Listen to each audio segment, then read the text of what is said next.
Hi everyone, this is Kevo Vlog, si Filipino actor based here to Saudi Arabia, and welcome back to my channel. Kita gagawa natin reaction video ang Gilman compilation. So without further ado, let's start this reaction video. Go! Napapansin ngayon ng maraming netizens ang Oh. tila unti-unting paglapit ng pangalan nina Jillian Ward at Emmanuel Pacquiao sa isa't isa sa mundo ng showbiz at social media. Okay. Sa dami ng mga kumakalat na clips, larawan, at komento ng fans sa internet, hindi may iwasang may mga nagtatanong kung posible nga bang ang dalawang ito ang susunod na tambalan na susubaybayan ng Feeling publiko. ko. Marami ang Feeling ko nagsasabing din. tila may kakaibang chemistry ang dalawa, True. kahit pa sa simpleng interaction lamang na nakikita ng fans sa mga event, online posts, Chats. at mga usap-usap sa social Charay. media. Okay. Si Jillian Ward ay matagal nang kilala sa industriya bilang isa sa mga pinaka-promising na young actresses ng kanyang henerasyon. Bata pa lamang ay nasa telebisyon na siya, at sa paglipas ng mga taon ay unti-unti niyang pinatunayan na hindi lamang siya child star Magaling din kundi kasi isang si- artista na kayang Magaling din makipagsabayan kasi sa talaga mas si matatagal na sa Jillian. industriya.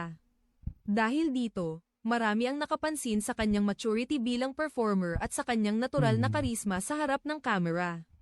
Ang kanyang personalidad na kombinasyon ng pagiging simple, masayahin, at approachable ay isa sa mga dahilan kung bakit marami ang patuloy na sumusuporta sa kanya. Samantala, si Emman Pacquiao naman ay unti-unti ring nagkakaroon ng sariling pangalan sa publiko. Kilala siya bilang anak ng boxing legend na si Manny Pacquiao, ngunit sa kabila ng bigat ng apelyidong dala niya ay nagsisimula na rin siyang bumuo ng sarili niyang identity. Maraming netizens ang nagsasabi na bukod sa pagiging charming ay may natural din siyang presence sa harap ng camera, kaya naman hindi nakapagtataka kung bakit mabilis siyang napapansin sa mga social media posts Charming at kasi public talaga appearances. siya. Sa mga nakaraang buwan, naging mas madalas ang pagbanggit ng pangalan nina Jillian Ward at Emman Pacquiao sa parehong usapan ng fans. May mga pagkakataon na nakikita silang magkasama sa ilang events at may mga fans na nagsasabing kapansin-pansin ang pagiging komportable nila sa isa't isa. Aha. Kahit simpleng Nakikinig pag-uusap ako. lamang o biruan Tumigil sa harap kayo ng dyan. camera ay agad na napapansin Camera? ng mga netizens at nagiging usap-usap online. Dahil dito, nagsimulang mabuo ang ideya sa isip ng ilang fans na baka posibleng magkaroon ng bagong love team na maaaring suportahan Feeling ko ng din. publiko. Feeling Sa ko din. Pilipinas, hindi na bago ang konsepto ng love team. Maraming tambalan sa showbiz ang nagsimula lamang sa simpleng pagkakaibigan o sa natural na chemistry na napansin ng fans. Kapag nakita ng publiko na may natural na koneksyon ang dalawang personalidad, madalas ay sila na mismo ang nagtutulak para mabuo ang isang tambalan. May ilang netizens na nagsasabi na kung sakaling magkaroon ng proyekto ang dalawa sa hinaharap, posibleng maging interesante itong panoorin dahil pareho silang may strong fanbase.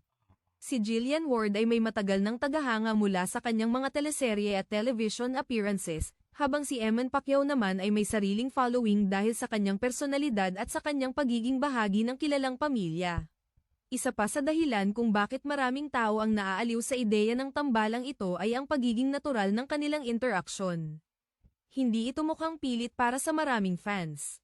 Kapag may video o larawan na kumakalat kung saan makikita silang nagkakausap o nagbibiruan, maraming komento ang nagsasabing parang may natural na connection ang dalawa. The Roots. Sa social media, makikita ang mga fans na naglalagay ng kani-kanilang opinyon tungkol sa posibilidad ng tambalang ito. May ilan na nagsasabing magandang ideya kung sakaling magkaroon sila ng proyekto bilang magka-partner sa isang show o Malapit pelikula. na, maghintay lang May kayo. iba naman na nagsasabing masaya Sure. lamang silang makita na nagkakasundo ang dalawa bilang magkaibigan. Hindi rin maiiwasan na magkaroon ng mga spekulasyon kung Na ano ano? nga ba talaga ang tunay na relasyon ng Ano dalawa. naman yung mga spekulasyon Sa nila? mundo ng showbiz, madalas na ang simpleng pagkakaibigan ay nagiging usap-usap kapag napapansin ng publiko ang closeness ng dalawang personalidad. Okay. Ngunit hanggang ngayon, maraming observers ang nagsasabing mukhang maayos lamang ang kanilang samahan at tila komportable sila sa presensya ng isa't isa. Tulad dyan. Ang isa pang dahilan kung bakit Sabi- nagiging interesting ang usapan tungkol sa Bakit? kanilang dalawa ay dahil pareho silang nasa yugto ng kanilang buhay kung saan unti-unti nilang hinuhubog ang kanilang career. Si Jillian Ward ay patuloy na lumalawak ang mga proyekto bilang aktres at television Oo, laki ng personality. ano niya. Anyways, what's that? Ay, ito si kinig si Gia sa Flykiss. Patingin ng Flykiss. Ay! Hilig talaga siya mag-Flykiss. Nakakainis! Nakakainis talaga yung Flykiss niya. Diyos ko. Diba? Kita-kita naman, diba? Best in Flykiss talaga siya.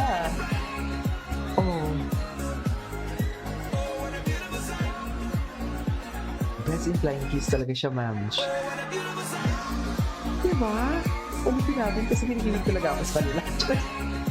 Kinikilig talaga ako sa kanila, ma'am. Promise. Diba talaga ang kilig ko nararamdaman sa kanila?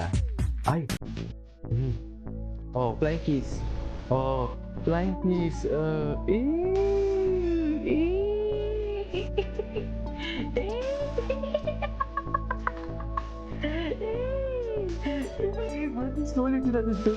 Nakakaloka.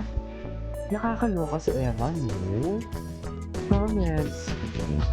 Naluloka ako kay Emma. Hindi ko pinakaya si Emma, I swear. Okay.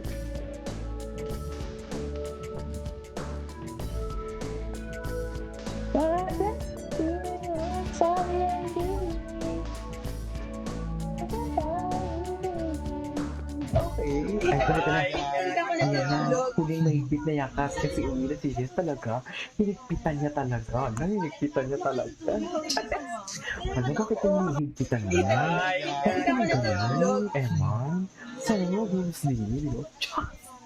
Chares! Chares, puntahin ko na ito babalik sa ngayon for today's video. Sino ba yan? Hindi ba natutulog? Sino hindi natutulog? Ay! Hello? Ay, bago to? Parang bago to.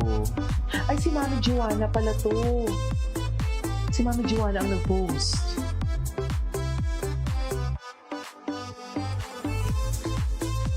Kapo ni Emma. Diyos ko, katawan ka lang ni Emma. Talagpalunan. Chess! Chess!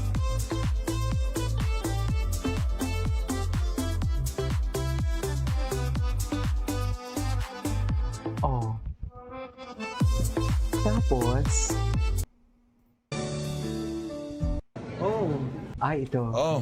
Ay, ba't puro oh? Nakita sa ginawa kong pag-ilak sa iya. Ayun, may speech pala si Emma eh. Tabangi ko. Ng birthday niya to. Iangat ako yung pangalan ng akong pamilya. Approve na ako sa tao na Na ano? bisan kinsa ka, basta na ginoo sa imo. Wait lang, magsi-search ako. Plano. Malulubat ako. Tapos hindi mo bisa sa imong kinabuhi ko. Sa may tapos mong kinabuhi, ayaw dito rin ang ginoo. Kay sa Diyo lang ayaw po ko ninyo isipan, artista ko kayo. Makalagyan ko ng batasan. Ayaw dyan po na may kumpor ako sa balay. Unalan po sa balay. Hindi naman, hindi ko ito napanood. Nag-speech siya. Mabait talaga siya. Masalamat po sa akong pamilya sa pag-alaga nila sa Tuano. Sa ako Gusto ko yung term nila yung ganyan. Ako Bira Okay. Mukhaan ko sa akong mama. Ang buko, pag-alaga kong electric fan. Pagbantan ako, sigot na rin ko. So, thank you very much pa sa ano. Thank you sa inyong tanan. Wala na ko naggahong ano ba, inato ra sa birthday ba. Anto na yung lipay kayo. Kung buko kayo gilak ka. Ay. Isip nung kaganda ng Barney sa tayo.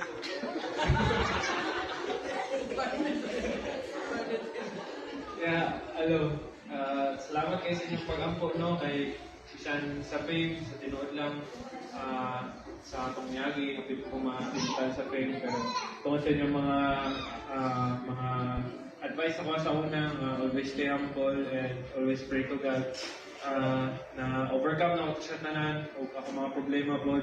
Salamat po sa inyong suporta po sa inyong tanan. Para sa mga ate, mga supportive kayo ni. Supportive. Sa akong mamidyo, salamat kayo. Ay, kawalan kayo kay Anyways, this is our for today's video from Emma. This is Kipo Vlogs and see you in my next vlog. Bye.